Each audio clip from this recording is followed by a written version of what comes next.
I have the pleasure today of introducing our next guest speaker, Lisa. Lisa came to New Foundations in the mid to early 1990s into the Independent Living Program. And I was a counselor there, maybe had been at New Foundations 3 or 4 years by then. We instantly knew that she would be special and she would stay in our hearts for a long time. Here she is 27 years later, and she's got this huge smile and this infectious laugh that draws others to her. She's confident, she's outgoing, she's a natural leader. She's always been a caretaker at heart and willing to help others. She's resourceful and she's worked hard. She's established her own life, she's created her own family, and we are so proud of everything that Lisa has accomplished, and I'm so glad I can call her a friend now, and we've stayed in touch for all these years. And Lisa is just a bright light to all that she encounters. So everyone, please welcome Lisa.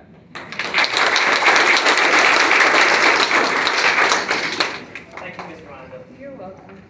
Okay.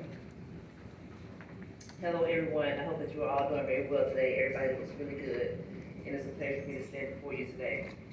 My name is Lisa. New Foundations was my home during my teenage years and my early adult years.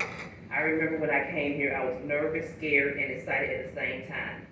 I was nervous because, again, I was being transferred and uprooted and transferred to a new place, having to start over at a new place, learn a new setup and a new routine.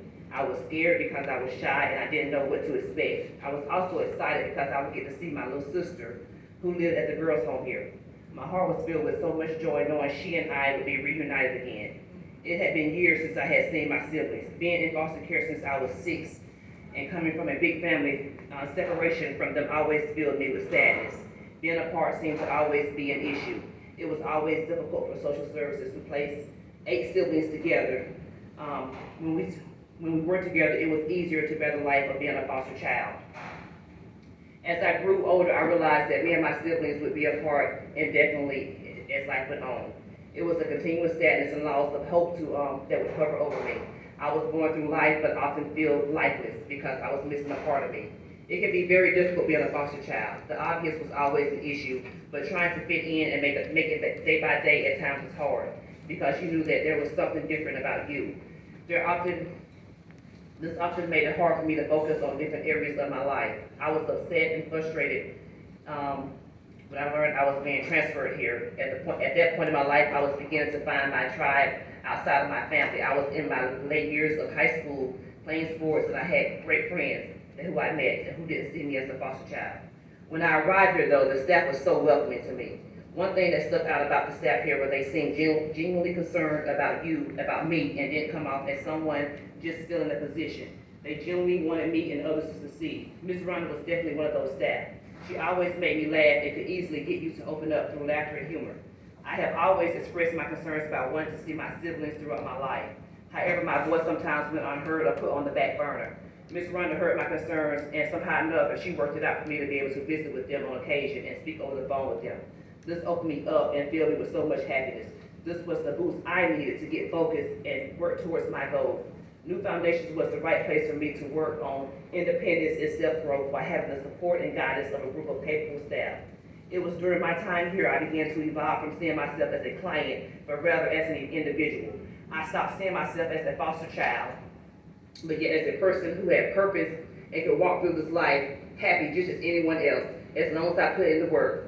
I formed lifelong friendships with other individuals that were here, and we often get together and catch up. I appreciate Ms. Rhonda for seeing the best in me and encouraging me to set goals while assisting me with the knowledge along the way to achieve these goals.